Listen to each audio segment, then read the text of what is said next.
Bienvenue à cette session de podcast, un espace de vérité, de clarté, tiré d'une expérience personnelle qui va vraiment nous édifier et nous transformer.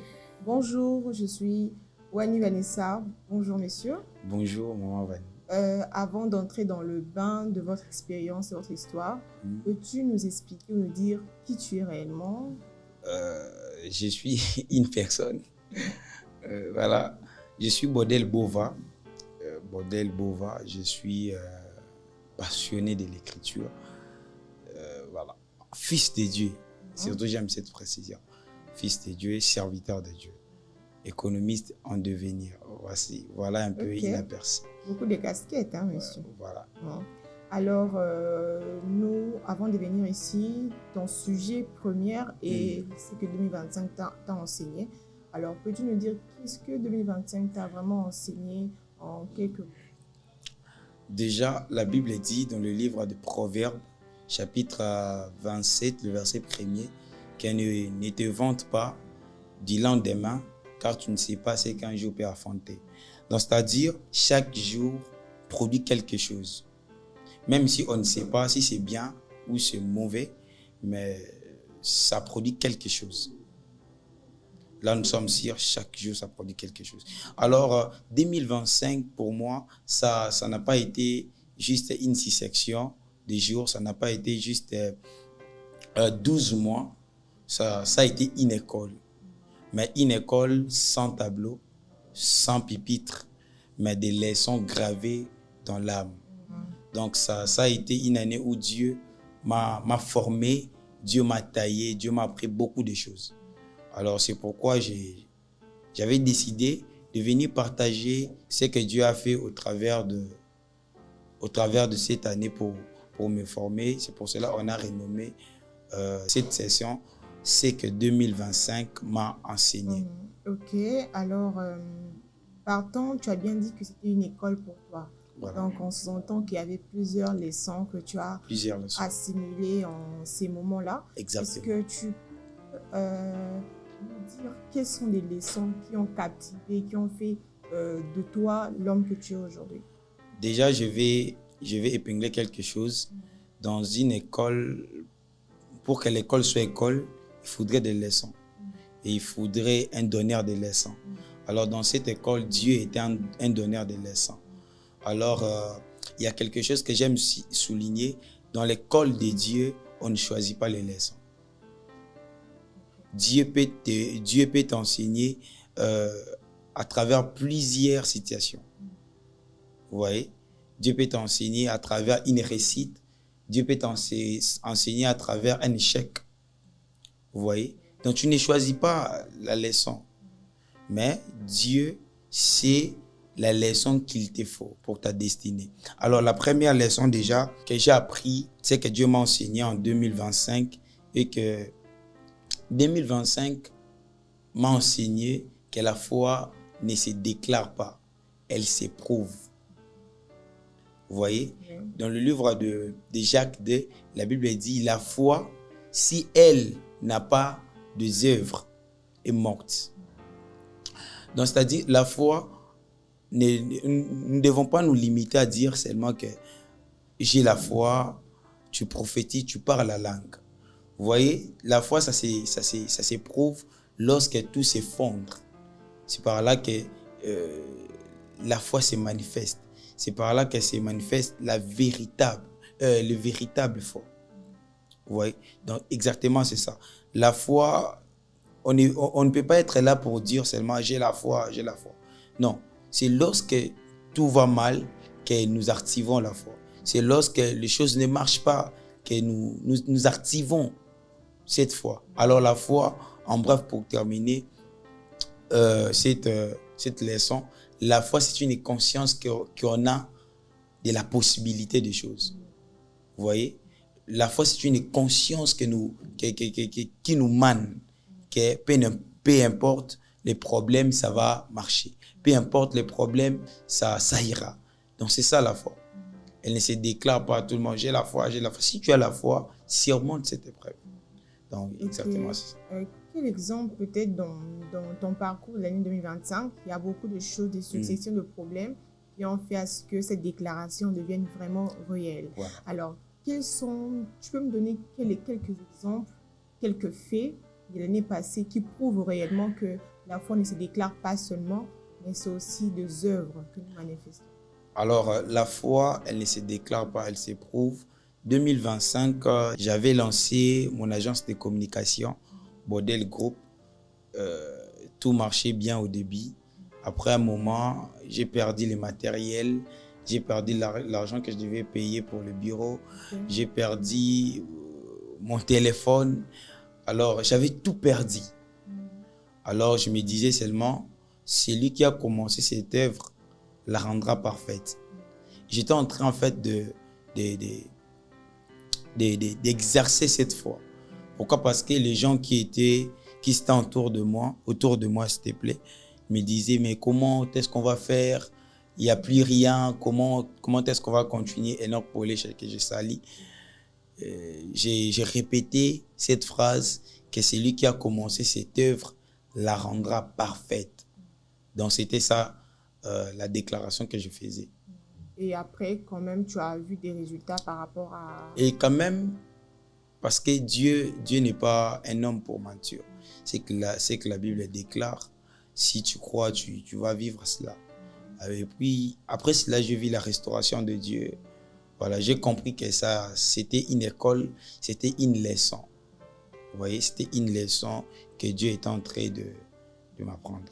Plusieurs personnes aussi se trouvent dans les mêmes situations, mais des fois n'arrivent pas, c'est limite seulement dans des déclarations, mais n'arrivent pas à aller un peu plus loin par rapport à ça, parce que tu as dit que c'est pas seulement le fait de déclarer, non, mais le fait de pratiquer, en réalité, c'est que tu déclares malgré tout ce que tu es en train de subir, c'est ça? Ouais, c'est ça. Exactement. Il faut justement identifier la présence de Dieu, vous voyez, lorsque tu passes dans des moments très difficiles.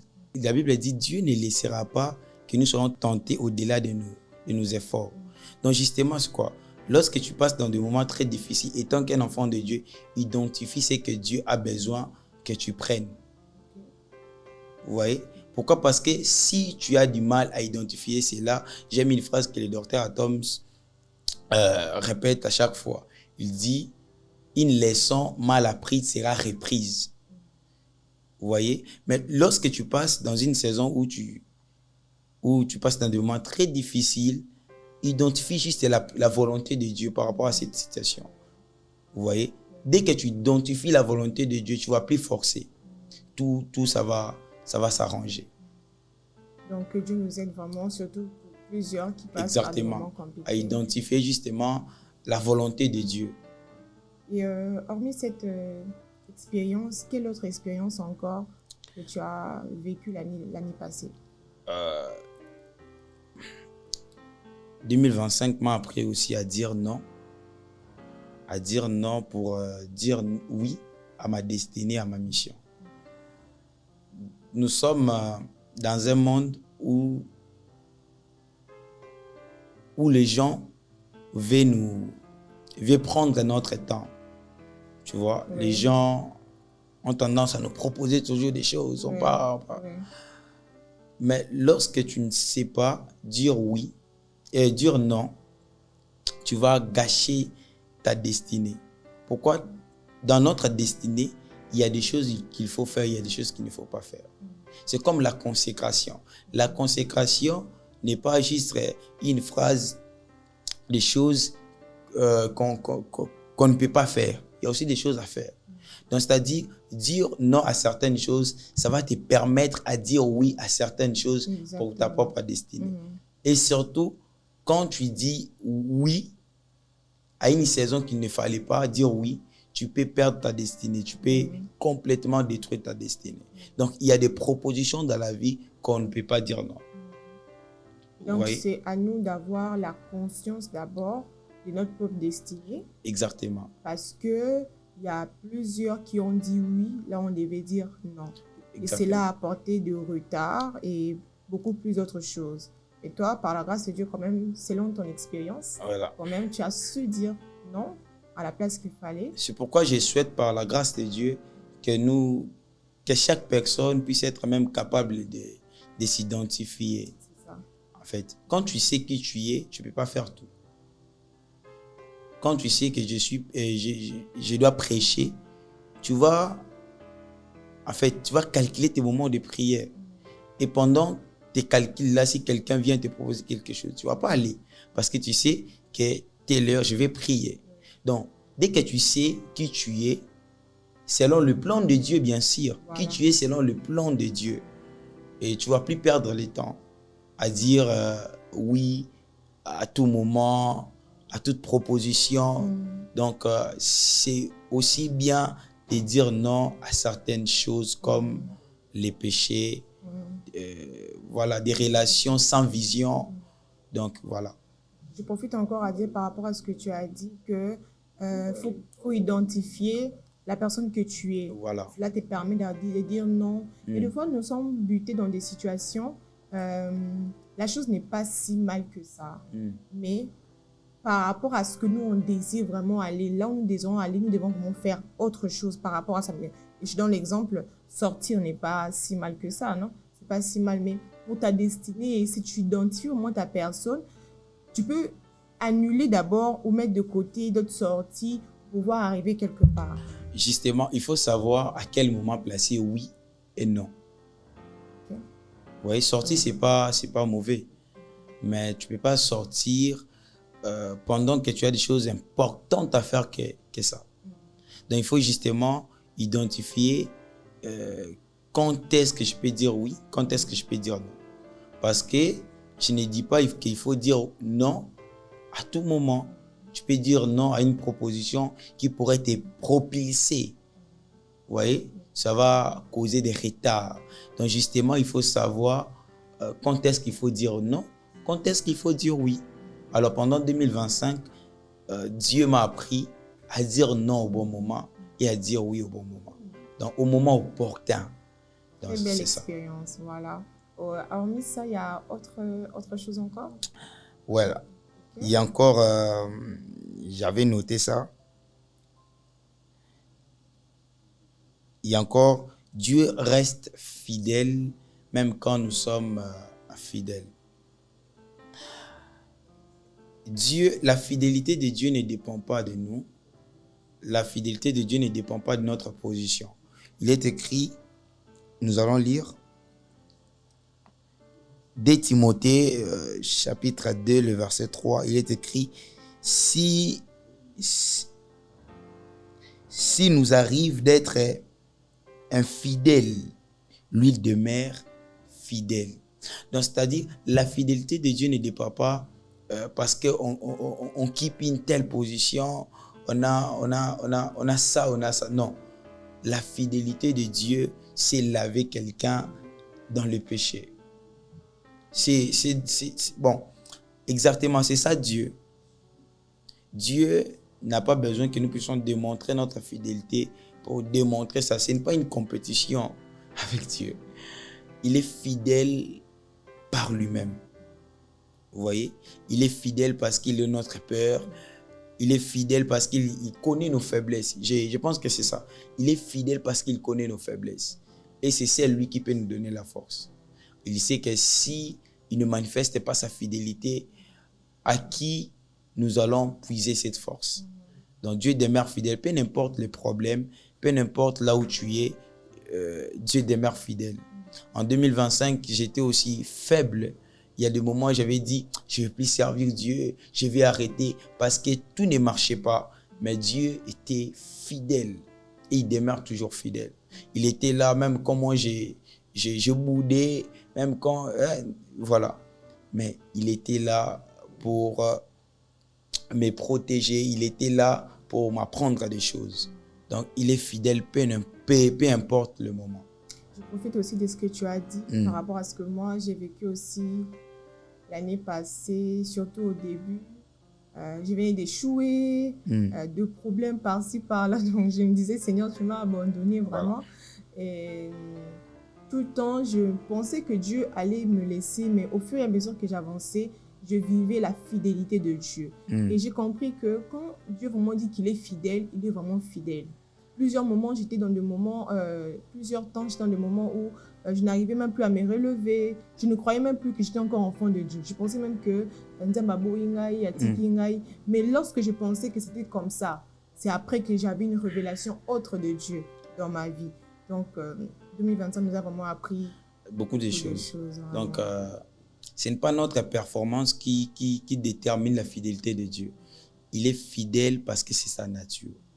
Et ce qu'il y a à faire, même quand on tombe, c'est de dire, Seigneur, j'ai tombé et j'ai besoin de ta grâce. Donc voilà. C'est pourquoi plusieurs chrétiens sont frustrés parce que plusieurs croient que Dieu est fidèle parce que lui, il prie. Dieu est fidèle parce qu'il médite.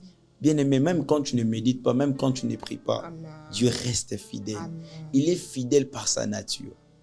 Donc c'est ça.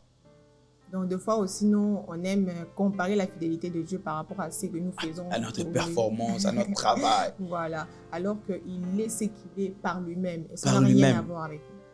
La Bible même dit que la fidélité de Dieu, c'était un bouclier. Donc, même quand Dieu nous protège, ça ne dépend pas de nous. Ça dépend de sa nature. C'est justement ça. C'est pourquoi il protège tout le monde, même le pécheur. Parce qu'il est un Dieu fidèle. Donc, Dieu est tellement bon. Tellement bon. Alors, autre chose? Autre chose, c'est que les désirs ne tuent pas. Les désirs ne tuent pas, ils forment. J'ai appris que les moments difficiles dans la vie, ce n'est pas l'absence de Dieu. J'ai appris que les moments difficiles dans la vie, ce n'est pas que Dieu m'a abandonné. Je sais que plusieurs passent dans des moments très difficiles, mais par cette leçon, j'aimerais encourager quelqu'un. L'absence de Dieu n'est pas... Et le silence de Dieu ou le désert n'est pas l'absence de Dieu. C'est un langage. C'est un langage que Dieu est en train de travailler quelque chose. Parfois, Dieu, c'est nous qui croyons que Dieu est obligé de nous dire tout ce qu'il fait. Parfois, Dieu, il travaille notre vie. Et il n'a pas besoin de notre permission. Il travaille, il est Dieu. Il est Dieu.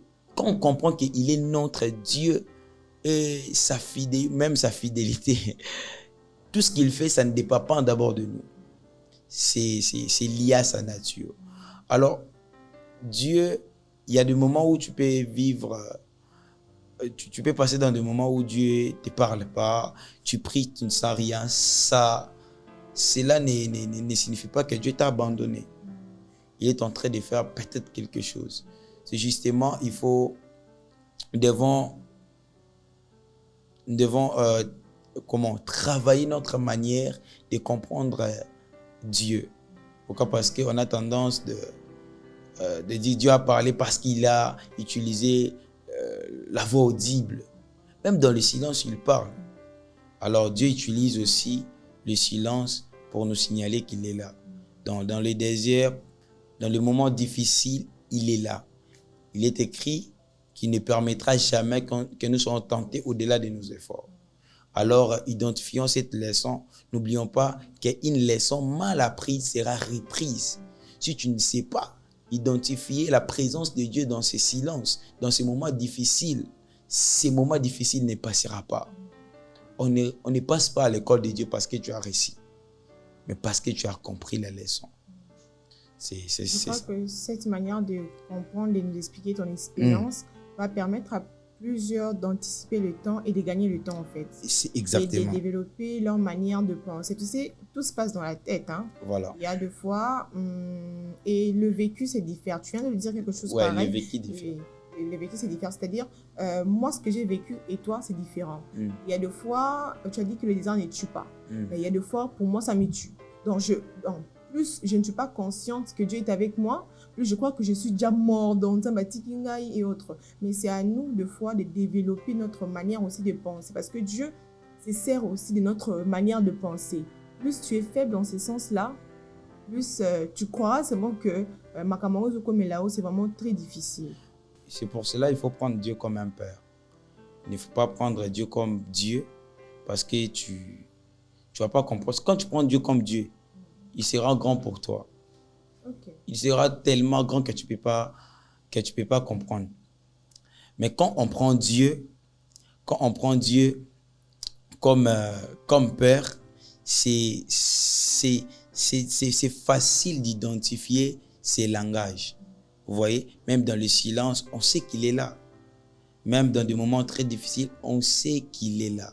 Plus tu passes du temps avec une personne, plus tu vas commencer même à définir les silences de cette personne.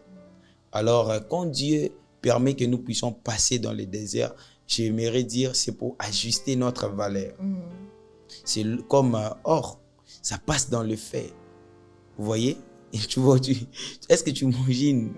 Ça passe dans le fer. Mais ce n'est pas pour briser, c'est pour ajuster sa valeur. Donc, c'est ça. Justement, je vous demande d'identifier ce que Dieu veut pour vous en cette saison des déserts. Amen. Voilà. Je crois qu'il nous reste... Voilà. Une dernière leçon. Ok. Une dernière leçon est que l'action sans caractère est un piège.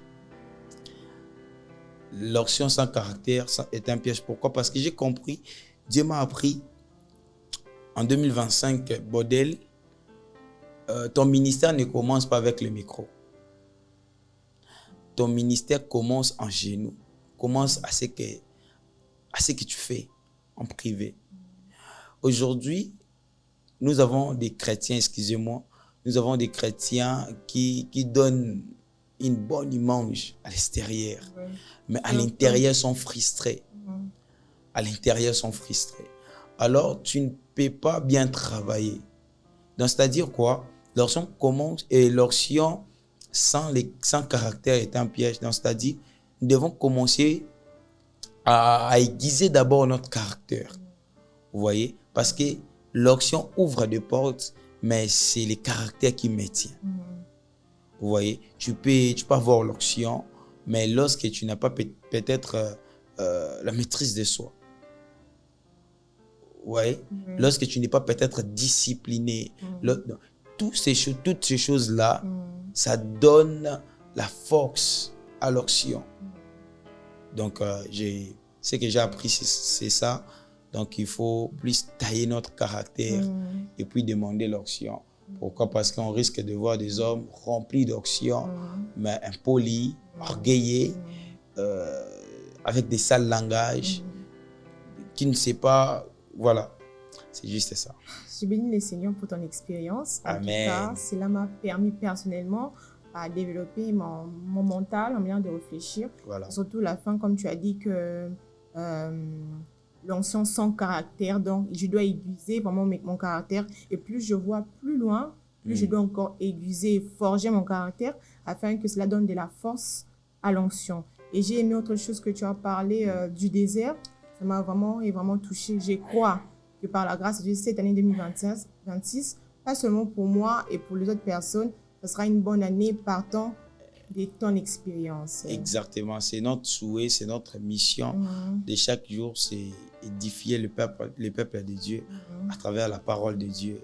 Si on a témoigné aujourd'hui, ce que Dieu nous a appris, c'est parce que nous croyons qu'il y a aussi des gens qui traversent ces moments.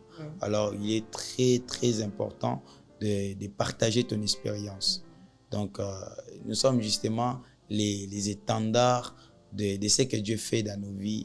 Et chaque jour, nous avons l'envie, la soif de présenter cela pour dire non, tu peux tomber, mais c'est capable de te relever. Je crois que ce ne sera pas la dernière fois. Non.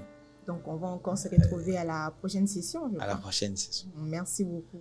Merci beaucoup, Maman Wani. Alors, que Dieu nous bénisse. Amen. Amen.